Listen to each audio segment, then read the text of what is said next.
Zachria, voilà, je voudrais que vous éclairiez ma lanterne sur deux questions dans le cadre de votre école, qui est avenue Saint-Mandé, c'est ça? Avenue Saint-Mandé à Paris, Voilà, près de la porte de Vincennes. Voilà. près de Nation, oui. Voilà. Deux questions. Quel est le rapport du yoga, d'une part, au masculin et au féminin, et dans le domaine du yoga, il y a aussi cette question que la vie n'est pas d'un seul tenant, qu'il peut y avoir des temps A et des temps B. Donc c'est tout le problème de la dualité, à la fois dans l'espace social, l'homme et la femme, et dans l'histoire des gens. Il y a des hauts et des bas, en quelque sorte. Le haut et le bas, c'est important aussi, quelque part. Alors si on remonte à la nuit des temps selon la tradition des textes, Oui. il y avait un moment donné dans la vie, donc il y a des millénaires, où c'était l'âge d'or. D'accord. L'âge d'or de l'écriture, l'âge d'or des connaissances. Mhm. Et si on est aujourd'hui, on est plutôt dans le Kalu Yoga, Kali Yuga. l'âge de fer. Oui. Donc l'âge où il est difficile d'avoir des êtres complètement éveillés, pas autant qu'il y avait des siècles et des Ouais, siècles. absolument. Oui. Et je vais plutôt répondre en lien avec l'Ayurveda qui plutôt Oui. base le corps et l'univers en quantifiant les journées en l'âge, l'heure du kapha, l'heure de la lourdeur d'une certaine manière, Oui. et en même temps la quintessence de l'énergie car c'est la plus grande, l'âge du pitta qui est l'âge de feu, l'heure du feu qui est en plein milieu de la journée, et l'heure du vata qui est plutôt en fin de journée. C'est ça. Et la même chose au niveau des saisons. Donc là en ce moment on est dans l'automne, plutôt dans la saison du vata, etc. Et dans l'âge de la vie c'est exactement la même chose. De 0 à 20 ans c'est le kapha. Ah, voilà. On a besoin de cette énergie qui est la plus grande pour pouvoir grandir, pousser, réfléchir. Et ensuite on est dans l'âge de feu autour de 25 à 45 ans où on a envie d'aspirer à nos rêves, etc. Et ensuite un peu moins d'énergie en fin de vie, l'âge du vata où c'est une énergie plus petite. Oui. Et avec les maladies associées à chacun de Oui. ces âges et à chaque difficulté et en même temps à chaque qualité des différents doshas. Donc ça, c'est l'enseignement du yoga Ayurveda. Ça, c'est l'enseignement de l'Ayurveda, Oui. mais qu'on peut appliquer dans le monde du yoga. C'est Parce ça. que le yoga travaille sur le développement de la conscience et au niveau du temps, l'Inde le voit un peu différemment dans le sens où elle ne voit pas de limite à part celle d'arriver, si je prends les textes, arriver à l'état d'éveil Voilà. complet. Et d'unité aussi, enfin bon. Et l'unité, donc arriver à cet équilibre. Mais à ça cette n'empêche unité. pas de connaître, avant d'arriver à quelque chose, il faut déjà connaître un peu le chemin et les dualités qui existent. Complètement. Parce que souvent, on me répond dans le groupe, j'ai discuté avec d'autres personnes qui parlent du yoga, ils me parlent tout le temps d'unité, et en fin de compte, ils ne nous expliquent pas où est la dualité dans la réalité de la vie quotidienne. Dans l'enseignement que moi j'essaie de véhiculer de celle de Sri Aurobindo, il dit simplement, au lieu de chercher le divin des millions de kilomètres, de le diviniser ici-bas en soi. Et lui utilise, et même celle qui l'a aidé, Mère, qu'on appelle Mère, Mira Alfassa, Voilà. dit plutôt trouver la joie sans objet. Ouais. Mais il faut passer par un équilibre du corps physique, du vital et du mental. Mais à chacun de trouver ce qui le rend heureux. Et mon épouse me pose tout le temps cette question. Et nous- Qu'est-ce oui. qui vous rend heureux? Oui. Et des fois on ne sait pas. Il faut arriver à répondre à cette question. Si vous aimez chanter, chantez. Ça vous rendra heureux. Si vous aimez méditer, méditez. Si vous aimez rester assis dans le silence, faites-le. Alors, votre épouse, justement, comment vous concevez la dialectique entre vous et votre épouse en tant qu'homme et femme, alors? Si on le prend du point de vue physiologique, Oui. je suis l'homme, elle est la femme. D'accord. Si je prends le point de vue plus holistique, nous sommes l'homme et la femme. Oui. Si je prends le point de vue du yoga, c'est d'incarner tout cela en soi et arriver à un équilibre qui serait le yin-yang, comme ce symbole de noir et de blanc. Est-ce Donc, que vous pouvez nous dire un petit peu quels sont les termes qui correspondent au yin et au yang? ce serait les Lida et Pingala, qui correspondent à ces deux énergies qui tournent autour des chakras et qui permettent d'arriver à l'unité autour de la Kundalini Shakti, qui correspondent à l'homme et la femme, à Shiva et à Parvati, qui correspond au positif et au négatif, mais il n'y a pas de négation, c'est juste l'équilibre des opposés. Alors dans les chakras, Oui. il y a un côté masculin, un côté féminin, enfin il y a quelque chose de cet ordre-là, non? Au départ, il y a cet équilibre, il y a ces deux choses-là. Voilà. Mais à la fin, Ah oui, à la fin, d'accord, on est toujours arrivé à la fin. toujours à la fin. Oui, Mais si vous voulez, c'est arrivé moi, je le simplifie en voyant juste le discernement et l'équilibre. d'accord. L'équilibre avant de vouloir chercher à tout prix, comme vous le dites, une finalité en soi. Oui. Chercher juste le chemin Ouais, pour arriver à cet équilibre qui est propre à chaque individu. oui. Donc s'il est féminin, pourquoi le rendre masculin? S'il est masculin, pourquoi le rendre... Oui. Mais de ne pas renier l'autre aspect. Oui. On peut avoir beaucoup de force et de douceur en même temps. Alors pour vous, la force, ce serait le masculin et la douceur le féminin que dans votre langage ou bien est-ce qu'on pourrait préciser, développer un peu plus quels sont les mots que vous associez au féminin ou au masculin, soit dans votre domaine ou soit en tant qu'être humain aujourd'hui au XXIe siècle? Comment vous pourriez formuler ça, cher monsieur? Si je prends la définition des asanas, des postures, Voilà. Ah, asana stira sukham, ça Ah. signifie avec fermeté et stabilité. ah, Donc que chaque chose que l'on fait, arriver à l'équilibre, il faut les deux. Il faut à la fois être ferme et à la fois être stable. ouais, Donc si j'oppose le masculin, c'est la force, la fermeté, et l'autre c'est la stabilité, mais il faut quand même les deux. Si je veux ouvrir une porte, il ne faut pas que ça soit fait, ça doit être fait avec une certaine force, sinon je vais casser la porte, et si je le fais d'une manière trop douce, je ne vais pas ouvrir la porte. Donc il faut arriver à ce juste milieu. j'ai du mal à comprendre la distinction entre fermeté et stabilité. Parce que Fermeté dans et notre stabilité. esprit, stabilité, ça fait penser un peu à fermeté. Donc, dans l'esprit occidental, c'est pas absolument évident comme opposition. Vous me donnez une parabole ou un exemple de qu'est-ce qui est stable mais pas ferme, qu'est-ce qui est ferme mais pas stable. C'est utiliser la force juste. Ça veut dire que l'un entraîne l'autre. Le masculin a tendance à être grossier Ouais. et le féminin est plutôt subtil. Ouais. Mais en étant trop subtil, il vous manque cette direction, cette force Ah oui. qui va vous permettre d'avancer. Donc si vous voulez, les deux ont besoin de se superposer pour avancer. Vous ne pouvez pas avoir l'un sans l'autre. Si vous n'avez pas de force, vous ne pouvez pas avancer. Si vous avez trop de force, vous ne faites qu'avancer, Oui. mais sans avoir de direction. Donc Mais l'opposition de la stabilité, c'est le mouvement quelque part. c'est ça. Donc l'homme serait plus quand même dans le mouvement. Il s'en tient, il serait ferme dans son orientation, dans son projet. Et c'est ça que vous voulez dire en quelque part dans la Quelque part, fermeté. Et la femme serait quand même plus dans l'immobilisme quelque part, enfin, je ne sais pas, ou dans une Oui. forme de temps arrêté, enfin je ne sais pas. Je vais peut-être le dire autrement. Oui, non, mais justement, j'essaye de comprendre avec vous. Si je prends le concept du Samkhya. Oui. Le Samkhya, c'est un texte qui explique la réalité du monde et met en avant le concept de Purusha et de Prakriti. Oui. Et si on oppose les deux, il y en a un, il est aveugle, et l'autre, c'est le voyant. Ouais. L'un ne peut pas avancer sans l'autre. Parce que si il y en a un qui est voyant, mais il ne peut pas bouger, Ah, d'accord. et l'autre, il est aveugle, il peut bouger, mais il ne voit pas où il va.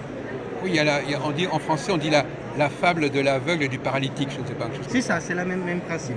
Et le but, c'est d'arriver à l'unité des deux. comme ça. Ouais. L'équilibre des deux pour pouvoir appréhender ce monde et se retrouver soit avec soi et après soi avec quelque chose peut-être de plus grand. Alors, mais néanmoins, quand vous avez des élèves, comment s'appelle votre école? Mon école s'appelle Shanti, Yoga, Ayurveda et Culture Indienne. D'accord. Quand vous avez des élèves, c'est soit des hommes, soit des femmes. Tout à fait, ou des enfants, ou des gens plus âgés, moins Donc, âgés. est-ce que le point de départ est le même? Est-ce que l'enseignement sera le même? Puisque le chemin va d'aller vers l'autre quelque part, enfin d'aller vers l'unité. Est-ce que vous tenez compte du sexe de vos élèves? Je vois chaque élève, alors c'est peut-être un mauvais exemple, mais comme si j'étais un jardinier. Ouais, Je cultivé. m'occupe de plein de fleurs, mais même si c'était la même fleur, la même variété, ils ont chacun besoin Voilà. d'attention différente. Parce qu'ils n'ont pas le même âge, les mêmes besoins, Voilà. malgré qu'ils sont ce qu'ils sont dans leur nature, mais on est aussi soumis à notre quotidien, à l'heure qui fait, à la saison qui passe, Ouais. etc. Donc tout ça est influencé pour pouvoir donner à chacun ce qu'il a besoin à un instant T. Des fois, il faut laisser faire, des fois, il y a quelque chose à dire, des fois, il faut donner d'autres exercices, d'autres conseils qui diffèrent selon l'individu à tel moment. Alors, je voudrais qu'on rentre un tout petit peu plus dans le détail. On va revenir d'abord sur ce que vous disiez sur le temps. Oui. Alors, comment calcule-t-on le temps, les périodes de temps dans la yoga? J'ai plus le calcul en tête. Non, enfin, je veux dire, vous avez utilisé quoi? Vous utilisez des tables? Vous utilisez quoi? C'est de l'astrologie? C'est de l'astronomie? Par c'est quoi? rapport aux saisons, Oui. alors si c'est le temps par rapport à l'âge de fer, etc. Ça, c'est des milliers d'années. Voilà. Mais Donc, c'est les saisons. c'est les saisons. C'est ça C'est les journées. Mais c'est les âges. C'est les âges, tout à fait. Voilà. Mais c'est tout. Au fond, c'est tout. Dans l'absolu, c'est tout. Ouais. Après, vous Il y avez a- la nature propre. Il n'y a pas des séries d'années. Il n'y a pas des cycles de 7 ans, par exemple, ou de 20 ans. Je Après, sais on pas. rentre dans d'autres principes que moi j'utilise aussi, Ah oui. c'est la numérologie.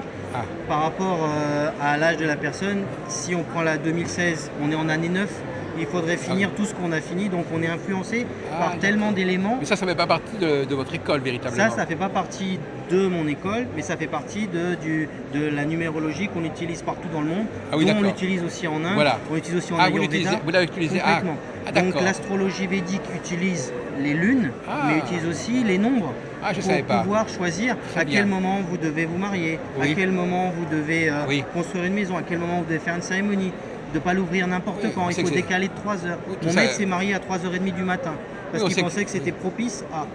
Oui, on sait qu'en Inde, on respecte beaucoup ces questions. Complètement. C'est très important Donc, pour les... on suit la nature, ce qu'elle dit, ce qu'elle a véhiculé depuis des années pour faire telle chose à tel moment, que Oui. c'est propice à. Bon, alors maintenant, la deuxième question, c'est est-ce qu'on élève... bon, on va globaliser. Est-ce qu'en Inde, on élève les petites filles comme les petits garçons? Est-ce Non. qu'on les prépare de la même manière? On ne les prépare pas de la même manière parce qu'ils ont J'essaie de pas... prendre le problème par cet aspect-là, si vous voulez. On les élève pas de la même manière parce qu'ils n'ont pas le même fonctionnement Voilà. oral, moral, et après ça dépend des familles si on Oui. prend la tradition indienne Oui, par rapport à leur fonction dans la société. oui. Mais ils vont fonctionner différemment. Si je prends la tradition, les enfants enseignent, les garçons apprennent à l'école alors que les filles apprennent avec leurs parents. Ça se fait toujours, ça. Ça se fait de moins en moins De moins en maintenant, mais ça se fait encore dans les Oui. villages reculés Et ça veut dire quelque chose, ça? parce que leur fonction n'est pas la même. Oui. Parce qu'ils doivent apprendre des choses différentes et selon l'âge, de 0 à 20 ans, ils sont là pour étudier, pas pour avoir un sentiment amoureux. C'est pour ça qu'ils sont séparés d'une certaine manière. Ah oui. Et qu'à partir de 20 ans, ils peuvent commencer à avoir une vie Donc il n'y sociale. a pas de mixité à ce Il n'y a pas de mixité pour qu'ils puissent développer Ouais. leur spiritualité, leur voie Très bien. individuelle. Et ensuite, avoir une vie de famille, c'est qu'un chiffre entre 20 et 45 ans. Oui. Au bout de 45 ans, de dire les enfants sont mariés, je les laisse et je peux m'occuper avec mon épouse ou pas et me retirer de la ville pour étudier la spiritualité encore plus. Mais la spiritualité peut être aussi en famille. Mais là, c'est le précepte global. Ouais. Et en fin de vie, se retrouver tout seul pour se préparer à l'après, seul. Parce Oui. qu'on est tout seul à la fin. Alors, autre question. Alors, si vous reviendrez sur les chakras, Oui. alors est-ce que il y a des polarités dans les chakras, enfin, il semblerait. Il y a des polarités, Même si vous n'êtes pas c'est pas votre spécialité, complètement. mais est-ce que vous pouvez nous dire, il y a- tous les chakras sont masculins ou féminins ou Alors, ou il y a- ça, je ne saurais il y a- pas vous répondre. Il y a des croisements, il y a des tableaux là-dessus. Ça, je Non mais suis... en gros, Ça, c'est peut-être moi. Je n'ai pas la réponse Oui, à cette d'accord. polarité. La seule chose que j'adhère, on va dire, c'est les chakras primaires et les chakras secondaires. oui, Et le fait que les 6 chakras sont sur le corps et le 7e est non accessible. oui. Bon. Chakra couronne, il n'est pas sur la tête, il est au-delà. Voilà. Lashna. Et donc, Sahasrara, chakra le 7e, Ah oui. lui est au-delà du corps, donc arriver à unifier l'ensemble A. Mais cet équilibre, je le fais plutôt sur Ida et Pingala, qui sont les cercles qui tournent Voilà. tout autour des narines, donc avec comme un point d'entrée. Hein, C'est pour ça que dans le yoga, on tient ces 2 points-ci avec Le prana. les doigts pour permettre de faire descendre cette énergie jusqu'au chakra racine et de le faire remonter à l'intérieur du corps entre le périnée et le sommet de la tête. Oui, d'accord. Et que c'est ça, cette polarité masculine-féminine, et qu'on dit que si on respire de tel côté, ça va être plutôt la chaleur, le masculin. Ah oui? L'autre respiré par la Ah, droite, d'accord. c'est le masculin, le solaire. Par la gauche, Le c'est le lunaire. féminin, le calme, l'apaisement, etc. Et selon la direction de la respiration ou comment vous respirez maintenant, bah, vous saurez si vous êtes plus dans le masculin ou le féminin, le solaire ou le Ah, lunaire, d'accord. etc. Et dans le yoga, dans les techniques de pranayama, de maîtrise et contrôle de l'énergie vitale, on utilise beaucoup ces préceptes-là. Donc quand vous rencontrez quelqu'un, vous voyez comment il respire? Bon, les chakras sont dans le corps subtil, Oui. le prana c'est dans le corps subtil, mais l'appui du prana c'est le souffle physique. Et donc ça apparaît, ça. Ça apparaît, donc on peut savoir quelle narine, si la personne est plus dans le masculin ou le féminin, ou plus dans le solaire ou le lunaire. Si la personne est énervée pendant 40-52 minutes, elle est peut-être dans une énergie solaire, et qu'on voit qu'au fur et à mesure de discuter, elle a basculé dans le canal lunaire et elle est en train de se calmer toute seule. Et après, le cycle reprend. Donc ça, il y a plein d'exercices pour pouvoir observer Voilà, si là. c'est plus l'un ou plus l'autre. Oui. Mais arriver après à respirer normalement des deux côtés. Mais on est toujours, toutes les 45 à 52 minutes, les narines changent. Ah, il y a un Donc cycle. on passe Ah et il oui. y a une réinitialisation du cerveau qui se fait. C'est pour ça que si je vous parle et qu'au bout d'un moment, pendant 3 secondes, vous n'entendez rien, c'est que votre cerveau est en train de se réinitialiser. Ah, on Et a un c'est moment naturel. on a une sorte de moment d'absence comme ça, D'absence. toutes les heures à peu près. Oui. Toutes les heures pour réinitialiser tous les systèmes pour ne pas surchauffer. Mais ça, c'est naturel. D'accord. Mais ça a été confirmé par la science, si on Ça peut a été dire. confirmé dans les biorhythmes. C'est pour Ah ça oui. que même si c'est pas expliqué, les rythmes scolaires, ils disent qu'on devrait faire des cours que de 52 minutes. Mais c'est pas possible parce que chacun a ce laps de temps qui est différent selon. Eh oui, on n'est pas synchronisé. On n'est pas synchronisés tous pareil. Oui. Donc si on connaît son biorhythme, on sait qu'à 22h, il faut aller se coucher parce qu'à 22h01, on dort, Oui. etc. etc. Mais alors, excuse-moi d'insister, alors le lunaire et le solaire, on retombe dans cette question effectivement du masculin et du féminin. Oui. Alors, qu'est-ce que c'est pour vous un être plutôt solaire ou un être plutôt lunaire? C'est pas forcément l'homme et la femme en fait. Oui, oui, complètement. C'est ça. Une femme peut être plutôt solaire et un homme plutôt lunaire. Moi, sais je pas. le vois par rapport à sa nature propre. Si elle est plutôt dans le calme, homme ou femme, si elle est plutôt dans un tempérament de feu, homme ou femme, si elle a plutôt un tempérament de créativité, homme ou femme. Donc l'Ayurveda voit un être de lumière, un être énergétique par rapport à sa constitution. Par rapport à ses besoins, ça peut changer, ça c'est physiologique, mais elle ne distingue pas l'homme ou la femme. Ah. C'est pour ça qu'en Inde, on peut avoir des... c'est plus rare, mais c'est dans Oui, le temps des védique, ça maîtres, existait. Des maîtres hommes, des maîtres femmes, parce que c'est les personnes les plus proches du divin, il n'y a pas de distinction. Et si on prend même les divinités indiennes, Ah bah c'est oui. juste au-delà de la Trimurti, Brahma, Vishnu et Shiva, il y a le Brahma et le Parabrahma qui a une forme et qui est sans forme, qui est grand et qui est petit, qui est là et qui n'est pas là. Donc en Inde, on prend juste, dans la religion hindoue, on prend juste la divinité qui nous parle le plus. Oui. Et dans le yoga, on fait la même chose. On prend le système de yoga classique qui nous parle. Ah. Dans le physique, je vais dans la dynamique physique. Ah. Je suis plus dans le mental, je vais plutôt le faire dans la méditation. Je suis plus dans la dévotion, je vais plutôt me tourner vers le bhakti yoga, Voilà. etc. Mais il n'y a pas cette distinction réelle, pour moi, du féminin et du masculin. Apparemment. Et alors, quelle est votre position par rapport à l'école tantrique alors? Qu'est-ce que vous en pensez du tantra? Normalement, le tantra, tout ce que l'on fait dans ce festival de yoga, c'est du tantra. Ah, Parce que, carrément. oui, sauf que cette voie se déforme ou adaptée pour le grand public, le grand nombre. Parce que normalement, les textes tantriques disent ce texte ne l'a divulgué qu'à des personnes qui ont l'expérience. Eh oui, c'est ça. Et tout est écrit Voilà. sous forme d'image. Ouais. L'un Comme des exemples de texte, c'est vous devez faire rentrer la couleur, le blanc, dans le féminin pour arriver au bindu, au sommet de la tête, pour arriver à l'unité entre le masculin et le féminin. Qu'est-ce qu'on comprend? J'ai besoin d'une femme, j'ai besoin d'une semence masculine pour arriver à l'unité. Non, non, non, non. On a besoin de mettre de la lumière dans son corps pour pouvoir faire élever cette lumière, pour passer devant la matrice féminine, pour arriver à l'unité avec les différents chakras, l'unité de l'être. Sauf que c'est écrit sous forme d'image parce que tous les enseignements étaient faits à l'oral, puis on les a écrits, mais ensuite on les transmet. Si on ne sait pas qu'une blanche colombe représente la paix, si c'est un chasseur qui voit ça, lui va dire bon bah c'est une colombe, point, et je tire dessus. Alors, dernière question. Zakaria, Amir Zakaria. Est-ce que les textes peuvent éventuellement avoir perdu de leur sens, ou on ne sait plus comment les comprendre, ou ils ont été déformés, ou il faut il faut les restaurer? Est-ce qu'il y a un problème de corruption des textes ou de dégradation des textes? Dégradation des textes en tant que texte, non, mais dans la manière, parce qu'à l'époque, il n'y avait pas de commentaires. On vous demandait de les apprendre par cœur, et après, de les réciter par cœur, et après, on vous donnait la compréhension. Et si vous prenez plusieurs fois le même texte, selon le traducteur, il traduit bien ce qu'il a compris ou ce qu'on lui a inculqué. Donc, il y a beaucoup de textes qui sont expliqués de différentes manières et on ne sait pas qui a le vrai du faux, Oui. en pensant que chacun a la vérité. Donc les textes sont encore là, on a encore la chance que beaucoup de textes sont là, d'autres textes ont disparu, mais c'est les commentateurs qui le traduisent d'une certaine manière, Oui, des mais- fois ce qui les arrange, etc. Oui, mais il y a les commentateurs, mais il peut y avoir que le texte lui-même peut avoir été... C'est vrai aussi. Et vous pouvez avoir aussi, changé.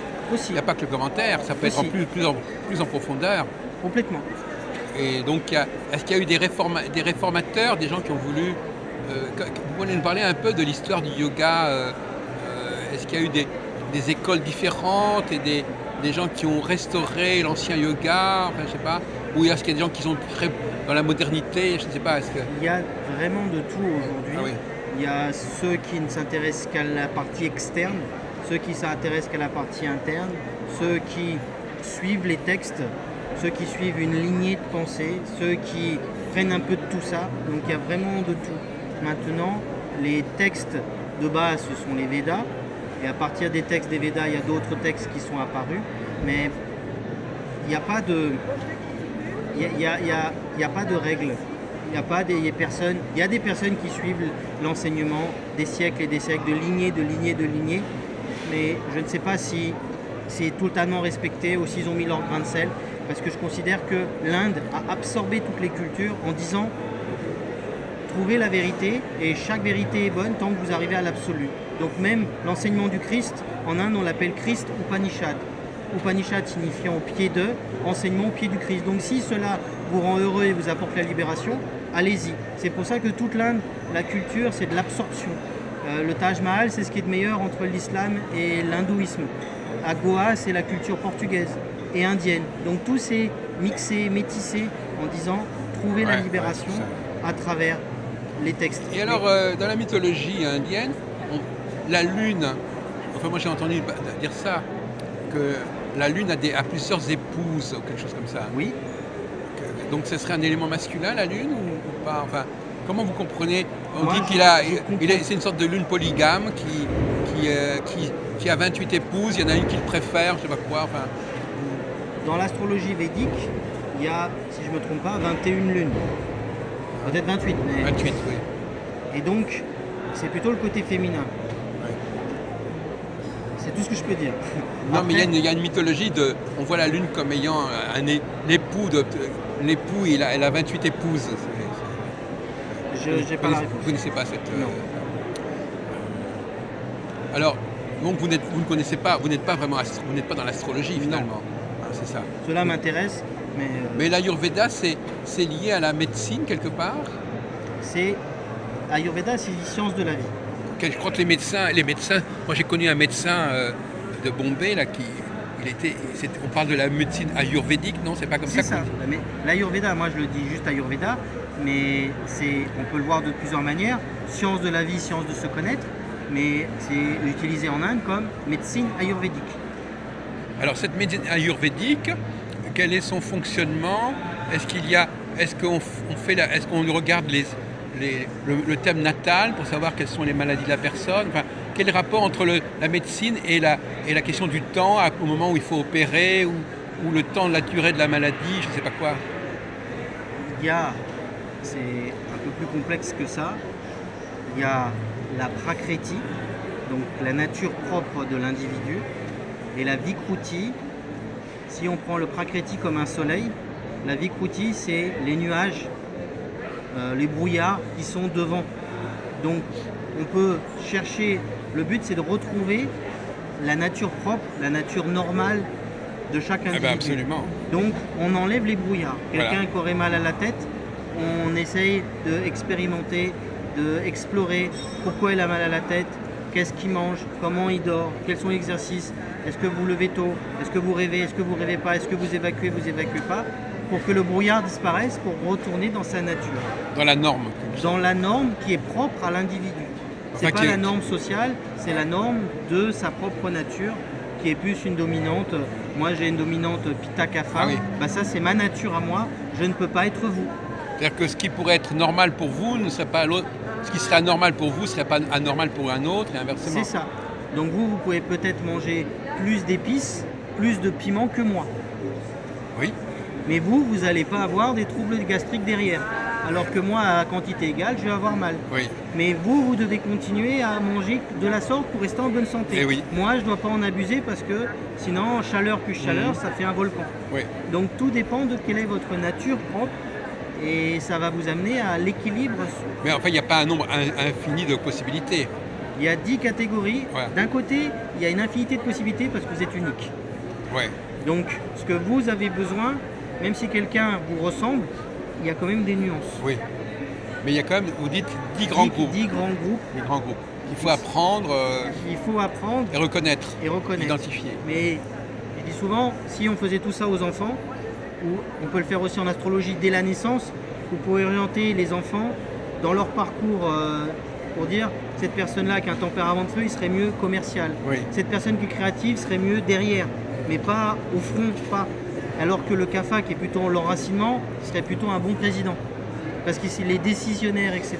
Les trois, on a les différents éléments en soi, mais il y a une dominante qui peut apparaître pour certains, qui vont les emmener plus facilement dans un métier qui font partie de leur nature. Alors à ce sujet, pouvez-vous nous dire quelques mots sur les castes? La caractérisation des castes en Inde, c'est très important ça. Ou Les castes, la division en 3 ou en 4, vraiment en 3.